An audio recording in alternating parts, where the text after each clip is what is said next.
En el vídeo de hoy vamos a ver algo que es más habitual de lo que os podéis imaginar.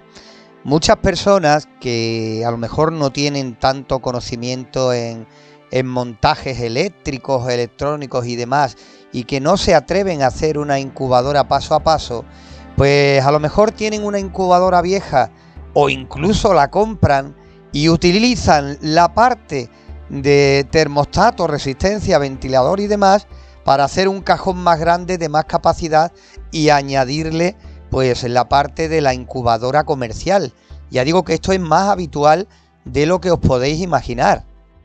Pues antes de continuar con el vídeo, decir que haciendo esto hay que hacer una calibración, porque evidentemente lo que era la incubadora original pues supuestamente viene calibrada, pero ya al modificar, al hacer esa gran modificación y utilizar la electrónica para un cajón más grande, evidentemente ahí tenemos que medir y calibrar para ajustar bien la temperatura y la humedad relativa.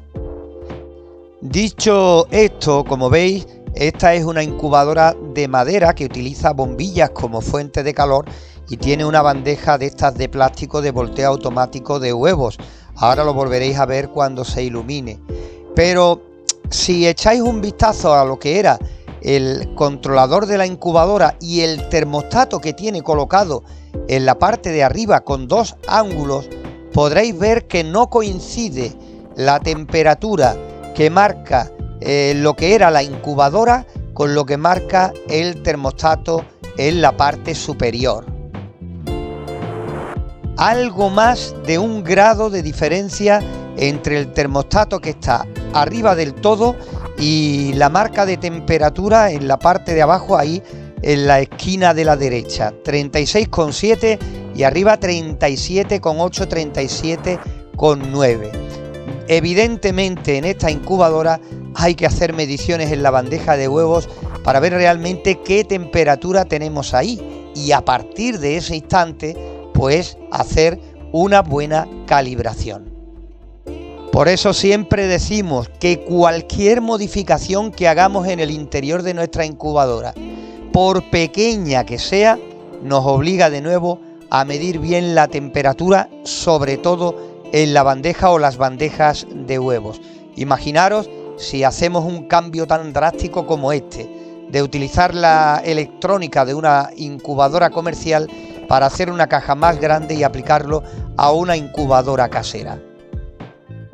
Pero ojo, con eso no estamos diciendo que esto no se pueda hacer.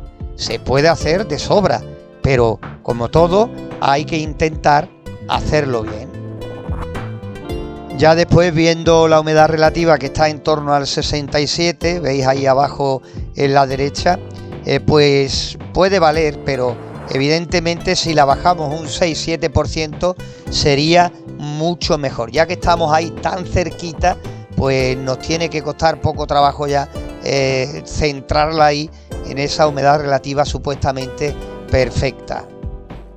Esta es una opción si tenemos una incubadora comercial en este caso y por cualquier motivo pues la caja se ha roto o ya no nos sirve y demás y queremos reciclar los componentes para hacer una incubadora mayor de la forma que sea, pues que sí podemos hacerlo, pero como siempre que tenemos que tomarnos nuestro tiempo en después conseguir que los parámetros de incubación sean lo más estable posibles.